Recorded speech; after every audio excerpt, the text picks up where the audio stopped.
class watching these videos. And let's begin with the Adam Smith, okay? Some of you, yesterday I just mentioned on the previous class, I just mentioned who was Adam Smith. But anyway, over here I'm gonna talk about a little bit about Adam Smith in these couple of videos. Oh, yeah, already.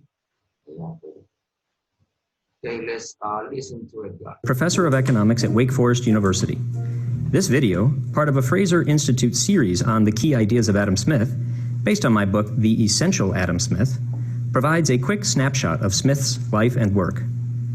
Who was Adam Smith? Born in 1723 in Kirkcaldy, Scotland, Smith is widely recognized as the founding father of economics. At an early age in Scotland, Smith learned Latin, mathematics, history, and writing. And at 14, he entered the University of Glasgow to study moral philosophy before beginning postgraduate studies at the University of Oxford in England. Disenchanted with the quality of instruction, however, Smith left Oxford in 1746. He worked for a time as a public lecturer before returning to the University of Glasgow as a professor, where he eventually became the head of moral philosophy. His lectures laid the foundation for his first published book, The Theory of Moral Sentiments, which elevated Smith's reputation both in Britain and Europe. After 12 years in Glasgow, he resigned his professorship and toured Europe as a tutor for a young British aristocrat. He met many intellectuals, including Voltaire and the economist Francois Quesnay of the French physiocrats, who argued for fewer trade barriers and freer economies with less government regulation and lower taxes. His time in France was particularly important. While Smith had already developed his own similar ideas, the physiocrats likely helped shape his economic views. When Smith returned to Kirkcaldy in 1766, he was already a key figure of the Scottish Enlightenment, a period of great intellectual accomplishment. Smith devoted the next 10 years to write his most renowned work, The Wealth of Nations, which explored why some countries prosper while others languish in poverty. Published in 1776, it was an instant success, selling out its first edition in just 6 months, and it remains one of the most important and influential scholarly writings of the last millennium. In the days before he died, Smith asked his friends to burn his unpublished manuscripts, all 16 volumes, which likely explored the history of literature, philosophy, poetry, law, and government. As such, except for some essays and lectures, we are left only with his 2 published books, which together comprise a towering achievement in the history of Western thought. They contain insights as relevant today, as our world becomes increasingly integrated by trade, finance, and commerce, as when they were written. To learn more about Adam Smith, visit essentialadamsmith.org.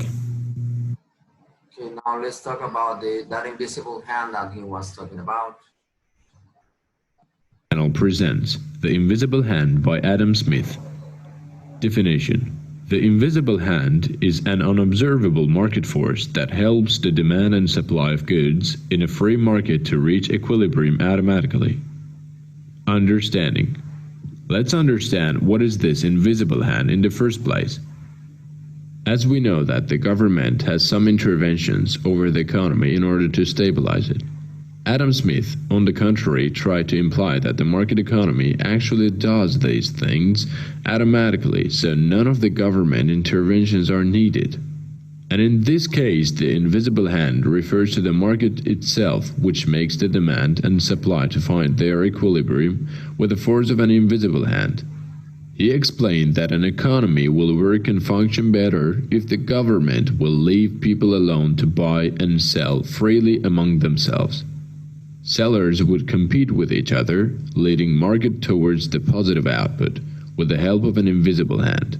So in this case, if someone puts the price lower or sells goods with better quality will be successful. Therefore, you have to lower your price or offer something better than your competitor. History: Adam Smith has mentioned the invisible hand in his 2 books. First, in 1759, The Theory of Moral Sentiments. In this work, however, the idea of the market is not discussed yet. Second, by the time he wrote The Wealth of Nations in 1776, Smith has studied the economic models of the French physiocrats for many years, and this book got more famous for the invisible hand idea. The main idea is laissez-faire of market, which means leave them alone, they'll do themselves. Theory's main idea was that individuals' efforts to pursue their own interest may benefit society more than if their actions were directly intending to benefit society. The reason was that if people try to make their goods better in quality and cheaper in price, then society would also benefit from these qualifications as the sellers do with selling more. Very well. Okay, now this is what I got about... The Invisible Hand by Adam Smith. Now, let's talk about these economic systems. Well, here is a video where they describe what economic system is. They mentioned these three. Over here they mentioned 3 or 4, I think. Basically, economic systems. Okay, let's watch this. That you could use, think about sort of a little. And really the reason that I want to do this is so that when you guys come into class on Friday, you've got some background information and you can very quickly get some ideas about how to make your videos. So when we look at the 4 different types of economic systems, there are 4 basic economic questions that each one answers. And the reason that they are different is because they each answer the questions differently. They look at what to produce, how to produce it, and for whom to produce it. Those are the 3 basic economic questions, and you need to be absolutely certain that you know what those questions are. Now, the first type of economic system is a traditional system. This is an economy based on custom. There are not very many of these left. In the past, this has been probably the most popular, the most prominent one, but there are not many of these left. These tend to be, in Eskimo culture or the Australian Aborigines or in some of these real isolated places that live on subsistence agriculture where they just grow enough for themselves. When they look at, in a traditional economic system, when they look at what to produce, it is the needs for survival. That's all they produce. They don't make extra. There's typically no kind of money or anything like that. How to produce it is basically through hunting and gathering. And then for whom to produce it, they make everything for themselves. So there's very little, if any at all, outside trade. They just make enough for themselves and for their family. And like I said, this is very difficult to find in the modern world. The second one is a command economy. In a command economy, the government is the entity that answers the questions of production. In deciding what to produce, the government makes that decision. In deciding how to produce it, the government plans out what factories they're going to have, what jobs people are going to have. The government is in control of everything. When they're looking at for whom they're going to produce it, the government actually controls the distribution of all products. The government decides how to use their resources. This has been the type of economic system that is more common in socialist governments. Probably the best example, if you look here on the right, this is the flag from the former Soviet Union. This is the form of government or the form of economic system that was in the former Soviet government. Basically, the Soviet government said, we're going to make bread on Wednesday, people are going to buy bread on Wednesday, and that's all that's going to be available. There's very little choice by consumers.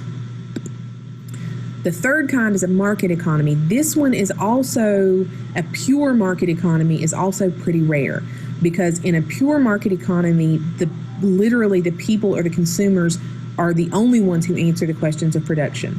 So when you're looking at what to produce, it is completely and totally up to consumers. When you look at how to produce it, businesses are the ones who choose what they're going to produce, and then if consumers don't buy it, the businesses go out of business. For whom to produce these goods, it's based on consumers' income. If they can afford it, they can buy it. With a pure market economy, individuals are the ones that are in control. There is no government regulation whatsoever, which means that absolutely nothing would be illegal. If there is a market for it, then people can buy it. There's no government regulation over anything that is produced. There's no government regulation over business, so there are no protections for consumers whatsoever in a pure market economy. The fourth kind is a mixed economy. This is what most countries around the world are. In a mixed economy, consumers and businesses sort of in conjunction with each other make those decisions about the economic questions, but there is some government control. Businesses and consumers decide what to produce, but the government sets up regulations to protect consumers from bad products, from products that are unsafe, from businesses taking advantage of them, that kind of thing. When you look at how to produce it, the government sets safety standards. They don't allow, in the United States, things like child labor. There have to be certain work standards in factories and things like that, or the government will step in and fine the companies or shut them down. When you look at who the goods are produced for, it's based on consumers' income, but there's also some government assistance for people who can't afford certain services. There is, with a mixed economy, like I said, there is some government regulation, but it's mostly for the protection of consumers. Now, when you guys come into class on Friday, I'm going to split you up into groups, and you're going to have to come up with an idea for a video that's based on or that teaches one of these types of economic systems, and then we're going to... Okay, now let's watch the other one, these two ones, okay? This is, over here, this one they talk about these four, okay? Over here they talk about four different kind of systems. This doesn't really exist. Only in those places that I told you, in Australia or maybe faces the if you go to these places very far from the city, like Amazon's area, in Indians. Okay, let's watch.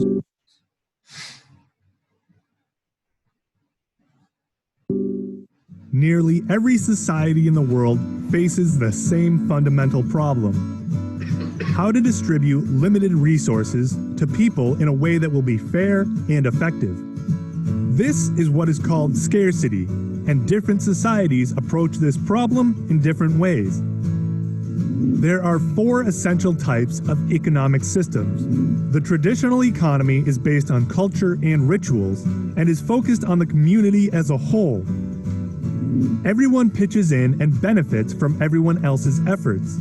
Small societies focused on subsistence farming and hunting are considered traditional economies. An example would be a traditional Inuit village in North America. A command economy relies on the government to make all economic decisions, including allocating and distributing resources and regulating prices and wages. A modern example of a command economy would be North Korea. A market economy is driven by consumers whose decisions determine how the industries and financial markets will operate. Individuals choose how their resources are used, what goods to make, what services to provide, and what jobs to take. In a pure market economy, there is no government involvement. Because of this, there are no true pure market economies. Most societies today have mixed economies, which utilize limited government involvement while also applying free market concepts. One example would be the United States. However, nearly all other countries are some form of mixed economy as well. Each is unique and faces the challenge of finding proper balance between consumer choices and government control.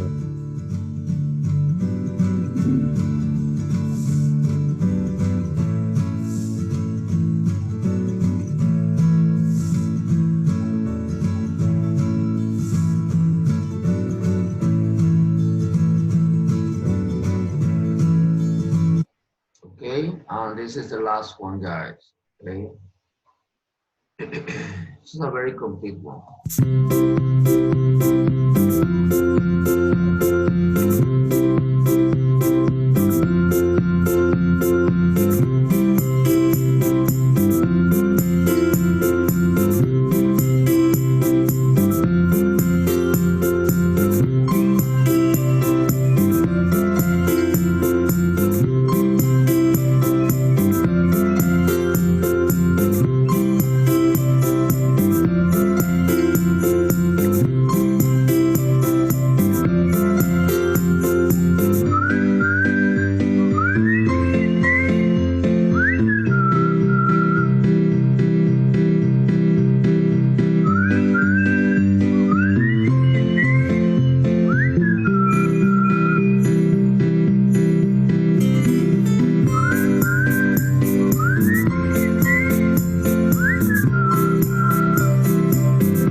that's it. That's what I got for today's class. I have now you have a big picture of what these economic systems are. Okay, now next week we'll introduce and we'll go further, more deeper in these basically in these three systems, and we talk about the pros and cons, the advantages and disadvantages of this one of these three these three economic systems. Okay, guys, so please have a good weekend. Try to relax, be safe, wash your hands, and see you next week, guys. Bye-bye. Take care. Bye, teacher. Bye-bye. Bye,